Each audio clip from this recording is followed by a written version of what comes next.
মাত্র 2 মাসে সব রোহিঙ্গাদের ফেরত পাঠিয়ে দেওয়া হচ্ছে, সব রোহিঙ্গারা চলে যাচ্ছে মিয়ানমারে। কিন্তু আমরা উল্টো দেখলাম, একটি করিডোর স্থাপন করা হচ্ছে।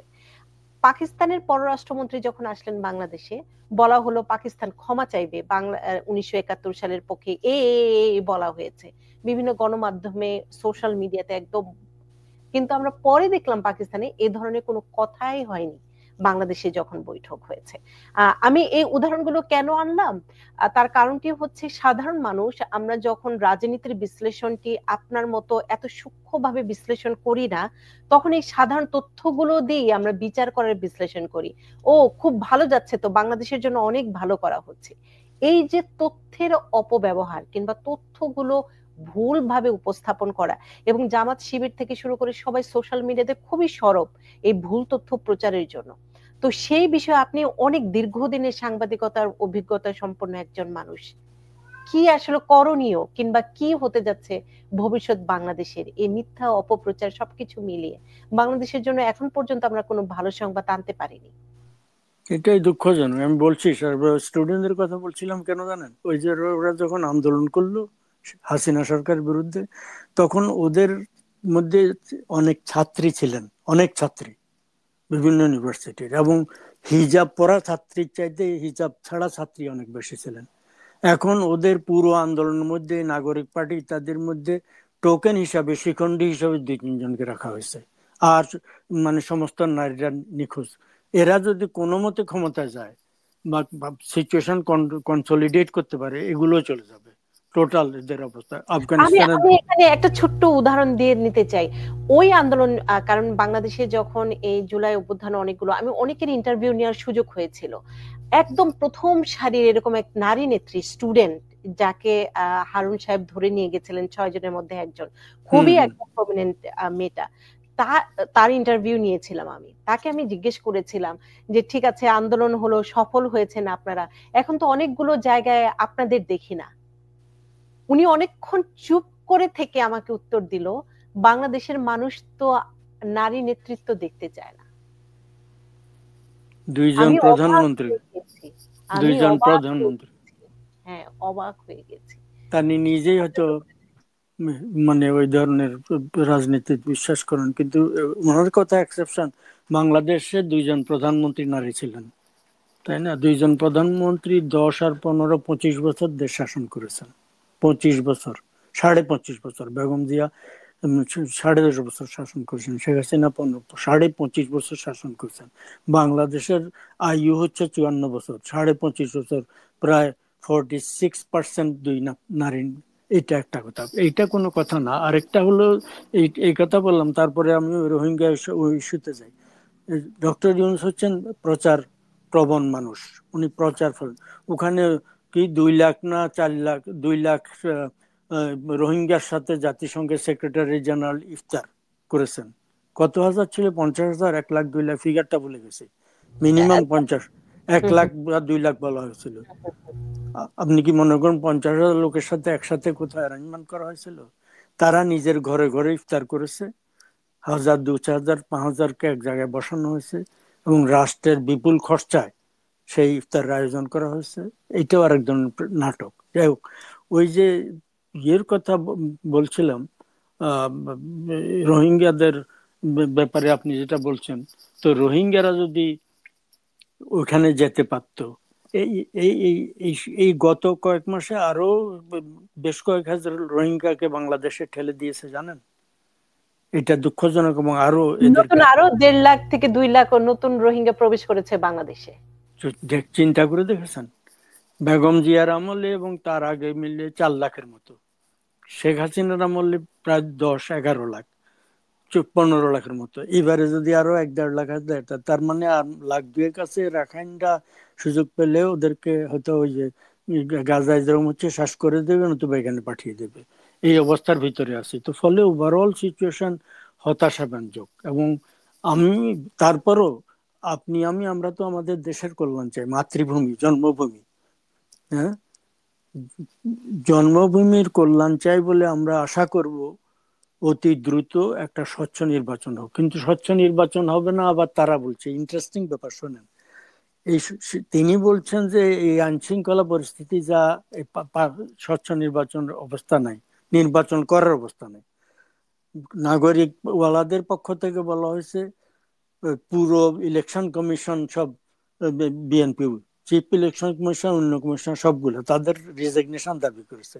এর আগে তারা এসে বাংলাদেশ সুপ্রিম কোর্টের অ্যাপিলেট ডিভিশন সবগুলা চিফ জাস্টিস সহ তাদেরকে রীতিমতো বাধ্য করেছে। এবং চিফ জাস্টিস এই গতকাল যে মিলিটারি লিস্ট প্রকাশ করেছে, 6,000 কতজনকে বা কয়েক হাজার লোকে তারা আশ্রয় দিয়েছিল জনতার মব থেকে রক্ষা করার জন্য, তার ভিতরে বাংলাদেশের চিফ জাস্টিস ছিলেন।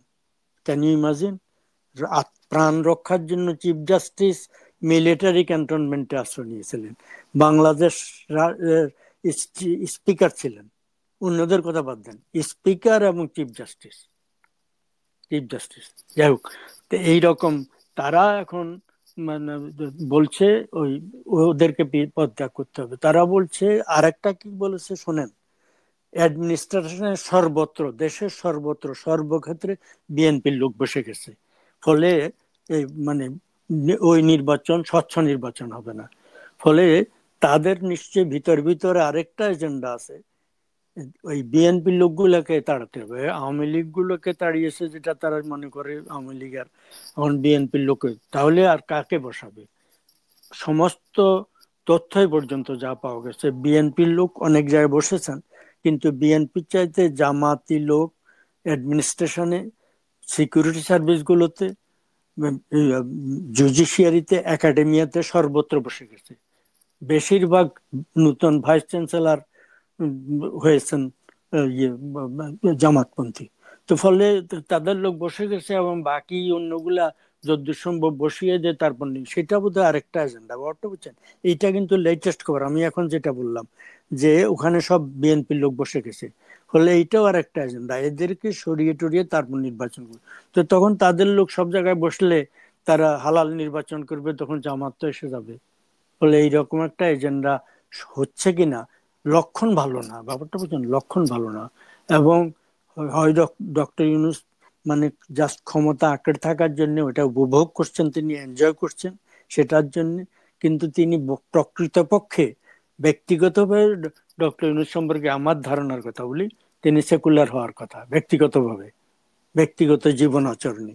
কিন্তু তিনি এই নন সেকুলার একটা ধর্মভিত্তিক রাষ্ট্র বা সমাজ গঠনের বিশ্বাসী একটা গোষ্ঠীর শিখণ্ডী হিসাবে ক্ষমতা ভোগ করছেন এখন, এবং তাদের দ্বারা পরিচালিত হচ্ছেন নিজেকে। এটা অত্যন্ত দুঃখজনক। এবং বাংলাদেশকে একাত্তর থেকে, মুক্তিযুদ্ধের চেতনা থেকে, আদর্শ থেকে সম্পূর্ণ বিচ্যুত করা হচ্ছে। সরি।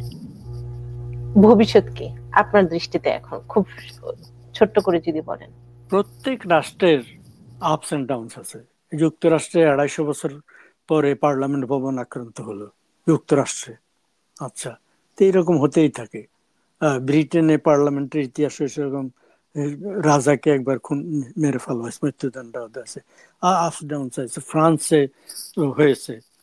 তো হয়, আমাদের আপস ডাউনস হবে, দুঃখজনক হবে। তবে এইবারে যেটা হলো, এইটা কাটিয়ে উঠতে, ধকল উঠতে, কারণ এমন ভাবে মৌলবাদের, এমন ভাবে, আমি সাম্প্রদায়িক বললে সেটা আরেকটা জিনিস, রিলিজিয়াস গ্রুপের মধ্যে মৌলবাদী, আর একটা হচ্ছে কট্টর, মানে ধর্মভিত্তিক, অন্ধ ধর্মভিত্তিক, কোনো আলোকিত ধর্মভিত্তিক না, অন্ধ ধর্মভিত্তিক রাষ্ট্র, তালেবানি টাইপের রাষ্ট্র গঠনের টাইপের উদ্বুদ্ধ এক শ্রেণী প্রচন্ড ভাবে দেশব্যাপী অর্গানাইজড হয়ে গেছে। আশঙ্কার কারণ এটা বাংলাদেশের লোকদের সাথে এইসব, আপনি মাদ্রাসার লোকদের সাথে কথা বলার দরকার, ইউনিভার্সিটির ছেলে মেয়ে যারা আপনাকে যোগাযোগ করবেন, যে ভাষায় আপনাকে সালাম দেয় ইত্যাদি, যেভাবে কথা বলে, তাদের লিঙ্গ, চিন্তাধারা সব চেঞ্জ হয়ে গেছে। ফলে শতকরা 100 ভাগের তা বলছি না, কিন্তু হয়েছে। এর আগের কথা, আমরা আসার কথাটা একটা বলি, কয়েক বছর আগে আপনার তো মনে আছে, শাহবাগে যে ইয়ে হলো, গণজাগরণ মঞ্চ হলো, সেখানে হিজাব পরে না শিশু কোলে নিয়ে অনেক নারী করেছিলেন বাংলাদেশ বিরোধী শত্রুদের ফাঁসির দাবি নিয়ে, তাই তো? এক ব্যক্তির ডাইরেক্টলি এবং পুরো। ফলে মুক্তিযুদ্ধের চেতনায় বিশ্বাসী লোক মাত্র কয়েক বছর আগে যদি এরকম থাকে, নিঃসন্দেহে আছে এরা এই মুহূর্তে কাবু হয়ে আছে, আক্রান্ত হয়ে আছে, কিন্তু এরা জাগ্রত হবে। ফলে বাংলাদেশের শুভবুদ্ধি জাগ্রত হবে। বাংলাদেশ একটা শুদ্ধ, এখানে ধর্ম নিশ্চয়ই থাকবে, জনগণের ব্যক্তিগত জীবনে ধর্ম থাকে, ধর্মের ভালো আদর্শ নিয়ে জনগণ আপনার আচরণ করবে, এটা আমরা আশা করব। কিন্তু ধর্মের, আমরা সবসময় ধর্মের অপব্যাখ্যা করি। আপনার সময় বেশি নিচ্ছে, আমারও সময় যাচ্ছে, তবু একটা থাকবে। হিব্রু বাইবেল, যেটাকে এরা ওল্ড টেস্টামেন্ট বলে, আমরা তোরা বলি তাওরাত। তাওরাতে একটা আর্টিকেল আছে বলা একটা, সেটাতে গড বলতেছেন, ঈশ্বর কাকে বলতেছেন? মুসা নবী যখন তার ফলোয়ারদেরকে নিয়ে ওই নীল নদী দুভাগ হয়ে গেল, নিয়ে এসে এদিকে তিনি যে একালা আসলেন, ধরা যাক ওইটা প্যালেস্টাইন, অ্যাকচুয়ালি ওই এলাকায় এসছেন, তো স্থানীয়রা বাধা দিয়েছে, এই এলাকা বোধহয় বাড়িঘর ইত্যাদিতে দখল করার চেষ্টা করেছে, তখন বাধা দিয়েছে। তখন গড কি বলতেছে? ওদেরকে ডেস্ট্রয় করে দাও, গড বলতেছেন, কিন্তু গড ডেস্ট্রয় করে দাও। আর কি, ওদের নারীদেরকে, পুরুষদেরকে, বাচ্চাদেরকে, গরু ছাগলকে, ফসল সব ডেস্ট্রয় করে দাও, এটা বলেছেন। পাওয়ারটা বুঝছেন, গড বলেছেন। তো ধর্মের এই এই কিন্তু এইটারও অন্যান্য ব্যাখ্যা, এটা যে ঠিক না, এটা অপব্যাখ্যা বা মিসকোট, এই ধরনের বক্তব্য এই খ্রিস্টান এবং ইহুদি ধর্ম বিশেষজ্ঞরা দিয়েছেন, তাদের থেকে পাওয়া যায়।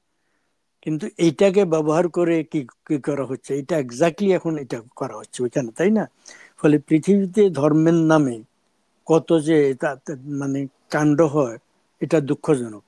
ধর্মের নামেই তো 71 সালে সকল ধর্মরাষ্ট্র, আজকের পাকিস্তান দেখলে এই ধর্মরাষ্ট্র কিনা, সেখানে আপনি দেখেন পাকিস্তানে কিন্তু বাংলাদেশের চাইতে নারীরা আরো বেশি মানে মানে আন্দোলন মুখর। সেখানে প্রতি বছর আওরত মার্চ, আওরাত মার্চ, আওরতদের একটা বিরাট সারা দেশের সমস্ত শহরে আওরত মার্চ হয়। সারা দেশে মিলে মিলিয়নের বেশি আওরত অংশগ্রহণ করেন। টোটাল নারী যারা অংশগ্রহণ করেন তাদের 90%-এর হিজাব নেই ওই দেশে। আমরা তো তাদের সঙ্গে ভুল ধারণা করি। সেই দেশকে একদিকে এই যে দুর্নীতিবাজ, আচ্ছা এই যে এই শাহবাজ শরীফের সাথে নিয়ে এত আন্তরিকতাপূর্ণ বৈঠক করলেন, সেই সম্পর্কে একটা কমেন্ট করি, আপনার সময় নিচ্ছি, আমারও নিচ্ছি। না না শেহবাজ শেহবাজ শরীফ বাংলাদেশে 5ই আগস্টের ঘটনার পরে এবং বঙ্গবন্ধু শেখ মুজিবের প্রথম যে আগুন দিয়েছিল ফাইনাল ধ্বংসের আগে, সে কি মন্তব্য করেছিল জানেন? অত্যন্ত দুর্নীতিবাজ একটা ফ্যামিলি, নওয়াজ শরীফ এবং এই ব্যক্তি শত শত কোটি টাকার মালিক, তারা জনগণের টাকা তছরূপ করে। যাই হোক, এই ব্যক্তি বলেছে এটা তো ওর ভাগ্যে হওয়ার কথা, সে বাংলাদেশ থেকে দেশ আমাদের দেশকে আলাদা করেছে, তাদের থেকে ক্ষমা, তারা ক্ষমা চাইবে, এরা বলছিল তারা ক্ষমা চাইবে বাংলাদেশে। তারা আবার তাদের সাথে মানে প্রেম ভালোবাসা দিল দরিয়া সম্পর্ক করতেছেন। এইটা শোনার পরে, এই বক্তব্য শোনার পরে আমাদের প্রধান উপদেষ্টা যে তার সাথে অত্যন্ত আন্তরিক হাসি খুশি আলিঙ্গন করা মিটিং করছেন। ফলে সেই ক্ষেত্রে তাদের পররাষ্ট্র সচিব এসছেন, মিস বালুচ, তার পররাষ্ট্রমন্ত্রী আসার কথা ছিল, ভারতের সাথে যুদ্ধ বেঁধে যাওয়া, আসতে পারেননি। ঘন ঘন ফোন করেন আবার আমাদের উপদেষ্টাকে, ওদের নেতারা। এটা অত্যন্ত দুঃখজনক।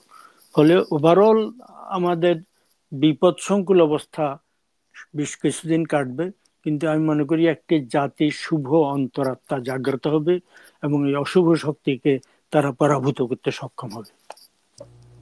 অসংখ্য ধন্যবাদ, অসংখ্য ধন্যবাদ। খুব সুন্দর করে বিশ্লেষণ করেছেন সৈয়দ মাহমুদুল্লাহ। আপনার প্রতি অনেক অনেক কৃতজ্ঞতা এবং অনেক অনেক ভালোবাসা। কারণ আপনি আসা মানেই হচ্ছে আপনার অভিজ্ঞতার আলোকে, আপনি একজন গণমাধ্যম কর্মী, সে কারণে আপনার যে বিশ্লেষণগুলো সেগুলো অনেক অনেক বেশি আমি বলবো যে ভেতরের যে খবরগুলো সেগুলো থাকে। আপনি ভালো থাকবেন, সুস্থ থাকবেন। আপনার প্রতি অনেক অনেক ভালোবাসা রইল। আপনাকেও ধন্যবাদ, সমস্ত দর্শকদের ধন্যবাদ, আমাকে সুযোগ দিয়েছেন সেজন্য ধন্যবাদ। এবং একই সাথে দর্শক আপনাদের প্রতি অনেক অনেক কৃতজ্ঞতা এবং ভালোবাসা, যারা এতক্ষণ ধরে আমাদের সাথে ছিলেন। দা নূপুর চৌধুরী